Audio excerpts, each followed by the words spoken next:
책을 읽었는데 아무것도 기억나지 않아요.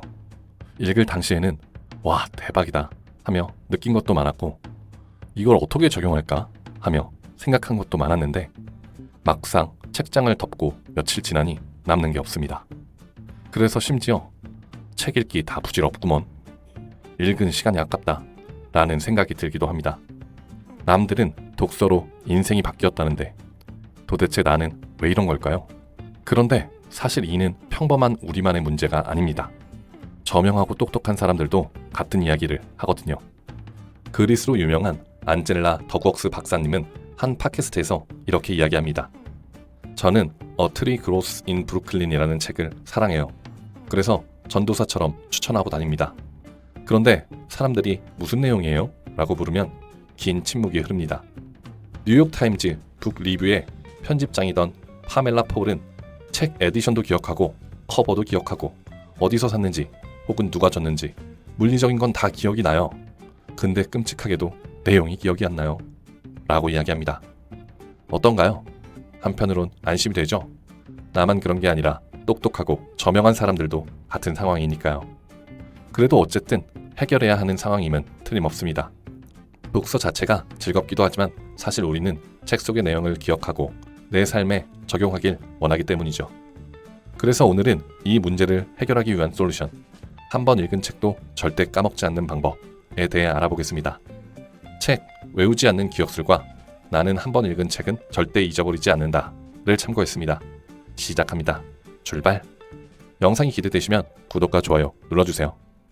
미국 퍼듀 대학의 카픽 박사는 대학생들을 대상으로 아주 생소한 언어인 스와힐리어 단어 40개를 암기하는 실험을 했습니다.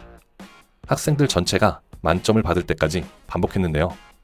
학생들을 2개 그룹으로 나눠 한 그룹은 매 시험마다 40개 단어 전체를 테스트하고 다른 그룹은 틀린 단어만 테스트하게 했죠.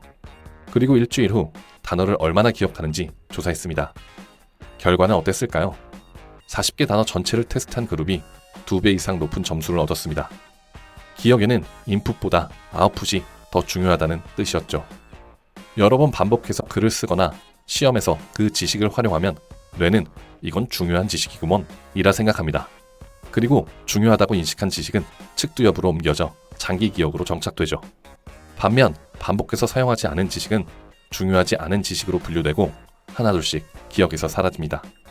따라서 무언가 기억에 남기고 싶다면 여러 번 아웃풋함으로써 그것이 중요하다는 것을 뇌에게 알려줘야 합니다. 이것이 바로 기억의 대원칙입니다. 독서도 마찬가지입니다. 책 속 내용을 장기 기억으로 남겨서 삶에 적용하고 싶다면 읽기만 하고 말 것이 아니라 다양한 방법으로 아웃풋해야 합니다. 그럼 어떤 방법으로 아웃풋하면 좋을지 알아보겠습니다. 첫째, 나만의 언어로 메모하기. 책을 읽을 때 오, 이 부분 참신한데? 맞아, 이게 핵심이었군 하는 부분들을 만나게 될 겁니다. 그럴 때 우리는 그냥 그렇게 생각하고 넘어갈 수도 있고 밑줄을 치거나 책 끝을 접을 수도 있죠. 그런데 가장 기억에 잘 남으면서 다시 찾아봤을 때 내용을 빠르게 파악할 수 있는 방법은 나만의 언어로 바꿔 메모를 남겨놓는 것입니다. 예를 들면 이런 거죠. 제가 느끼고 아는 존재라는 책을 읽으며 메모한 내용입니다. 느낌, 의식이 없었다면 번성과 관련된 메커니즘이 압도적으로 선호되지는 않았을 것이다. 상황이 근본적으로 변화된 것은 의식의 존재 때문이다. 의식의 일부인 느낌만큼 선호를 변화시킬 수 있는 존재는 없었다. 라는 다소 난해한 문장을 나만의 쉬운 말로 생존에 유리한 것에 좋은 느낌을, 생존에 불리한 것에 나쁜 느낌을 부여했다 라고 바꿔서 메모해 놓았습니다. 둘째, 요약하기. 책을 다 읽었다면 요약해 봅시다. 나만의 언어로 메모하며 읽었다면 중요 내용들을 잘 찾을 수 있겠죠. 형식은 상관없습니다. 시중에서 파는 독서 노트를 사용해도 되고 마인드맵 스타일로 간략하게 한 페이지로 요약해도 좋습니다. 중요한 건 내가 느끼기에 책의 핵심 내용이라 생각하는 것들을 아웃풋해서 장기 기억으로 남기는 거니까요.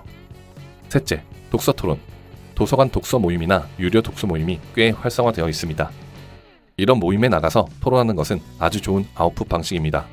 다른 사람들의 감상을 들으며 같은 책을 읽어도 이렇게 다양한 의견이 있을 수 있구나 깨달을 수 있을 겁니다.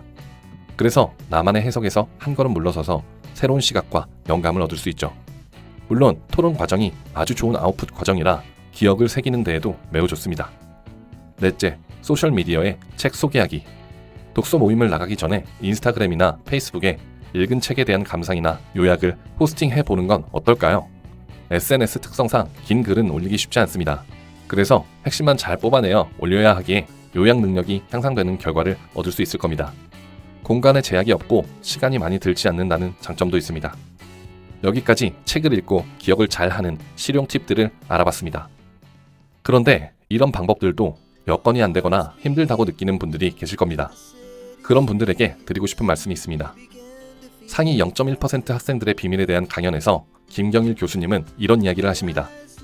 상식으로는 상위 0.1% 학생들의 특징을 찾지 못했어요. IQ, 사는 지역, 부모님 학력, 소득 다 비교해 봤는데 차이가 없었죠.